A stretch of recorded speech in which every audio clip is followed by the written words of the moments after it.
Good morning student. आज हम पढ़ेंगे हिंदी व्याकरण में पाठ 1 है आपका भाषा और व्याकरण। इसमें भाषा किसे कहते हैं और भाषा कैसे लिखी जाती है और व्याकरण किसे कहते हैं, ये सारी बातें जानेंगे हम। सबसे पहले जान लेते हैं कि भाषा किसे कहते हैं, कितने प्रकार की होती है और इसे कैसे जाना जाता है। भाषा वह साधन है जिसके द्वारा हम अपने मन के भावों और विचारों को लिखकर या बोलकर प्रकट करते हैं। वो क्या कहलाती है? भाषा कहलाती है। भाषा कितने प्रकार की होती है? कितने रूप होते हैं भाषा के?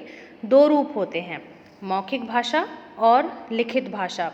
मौखिक भाषा किसे कहा जाएगा? मौखिक भाषा में हम अपने मन के भावों का आदान प्रदान बोलकर और सुनकर करते हैं।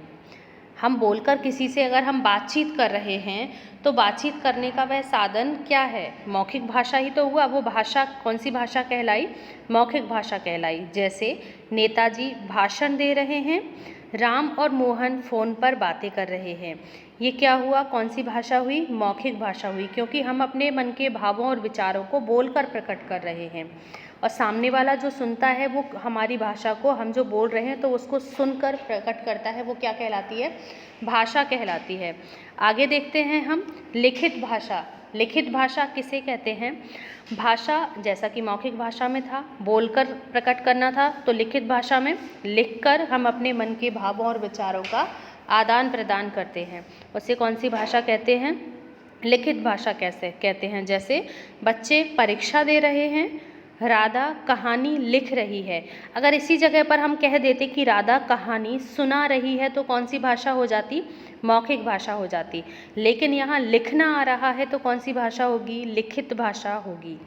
आगे देखते हैं भारतीय संविधान में, हमारा जो भारतीय संविधान है उसमें कितनी भाषाओं को मान्यता प्रदान की गई है?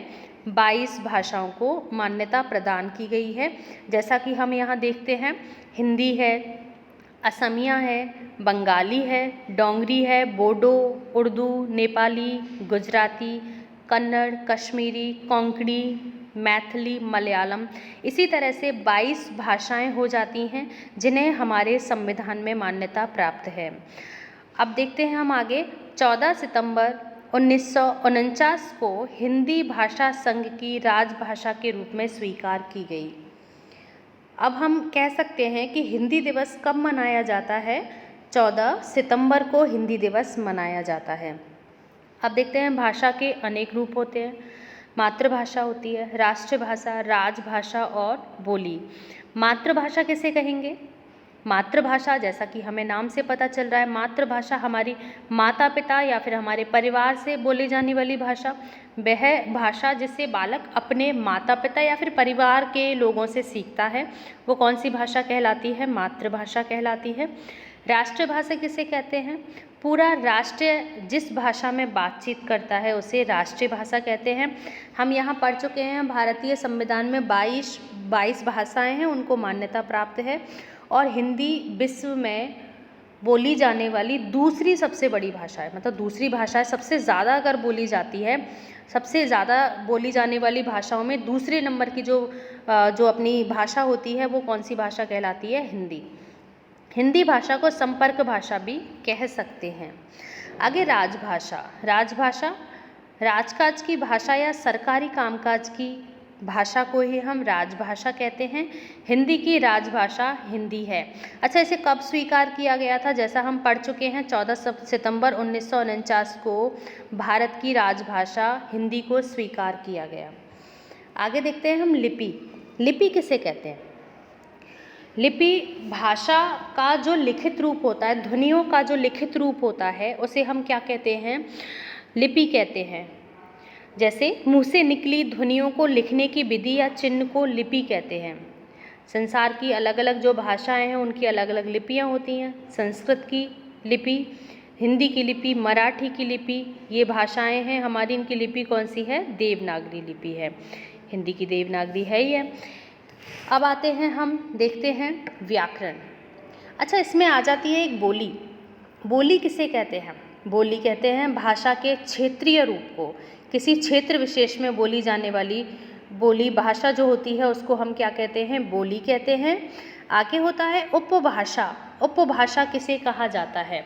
उपभाषा कहा जाता है शिक्षित लोगों के द्वारा बोली जाने वाली जो भाषा होती है उसको हम कहते हैं उपभाषा। आगे आता है व्याकरण।